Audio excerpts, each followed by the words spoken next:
Maneira de conhecer, nos leita estipular que o dia 5 de dezembro, de ano promê, é pressuposto de país Aruba mester está estabelecido, mester está vastgesteld. Se é nota clara dia 5 de dezembro, promê que ano começar, at least mester tem vista que dia sim é ordem vastgesteld. De caso, aqui é pressuposto de país Aruba, está no parlamento, tem abertura documentação no parlamento, hasta em nota de câmbio, algo que nota toda hora vai adelantar o parlamento e por chegar durante o tratamento.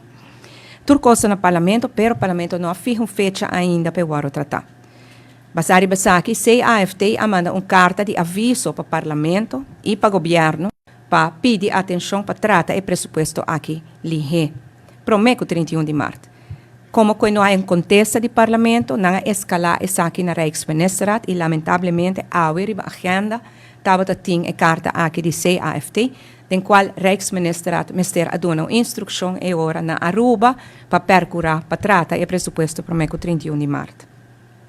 Nosso ministro plenipotenciário explica ao Rijksministeriat que o governo faz tour de sua parte, a manda tour informação, a contestar tour pergunta, e o ministro hasta oferecer para contestar pergunta na adelantar tem encontro, ser reunião de comissão, bijeenkomst, para assim é por dar mais informação se tem ministério e que nós lo sigue, assim tudo o que está no nosso alcance como governo, gabinete Wave Cruz 2, para o pressuposto agora tratado em parlamento. Com essa aqui, o Rijksministeriat queda satisfeito que contesta, pero queda assim a decisão que também manda uma carta. Carta é ministério na caminha, então que carta nos lo volve urge o parlamento para tratar o pressuposto.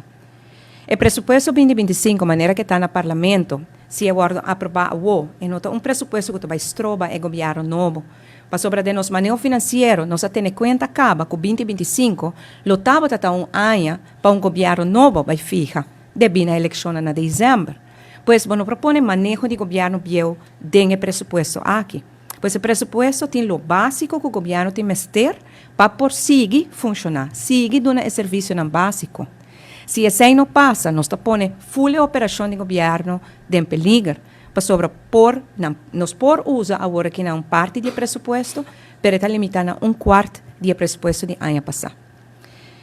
Pensei também nós urge para isso que guardo tratar, mas uma vez que um governo novo, se está 3 de março, nós temos um governo novo, e agora não podemos trabalhar na nota de câmbio, e bem que o primeiro pressuposto supletório, talvez na abril acaba, caminha com nanta incorporar, turnan câmbio, turnan manejo, tudo o qual com não quer fazer. Isso é possível. E se você agora não tem o problema que agora que não está vislumbrando, com Holanda, com o Rijksministeriat, e escalação, que por chegar hasta a trobe, na KBI, na curatela financeira. Me não considerar isso aqui KBI contra nós, governo, que sobre a Costa entregar a cabo, é mais bem uma maneira que o governo novo está começar a ribar malpia com a Holanda. A nós que esse que está negociando, está acostumado com ter mal relação com a Holanda, está acostumado com o KBI, hasta vai de huelga de Hamburg, pero eu te quero que seja dia tempo aqui mais. De que nada, uma apelação forte do partido na informação, do partido AVP, Partido Futuro, para, por favor, atender com essa aqui na forma séria, na forma devido, para assim a Aruba não há viaje mais do problema de escalação com o Rijksministeriat.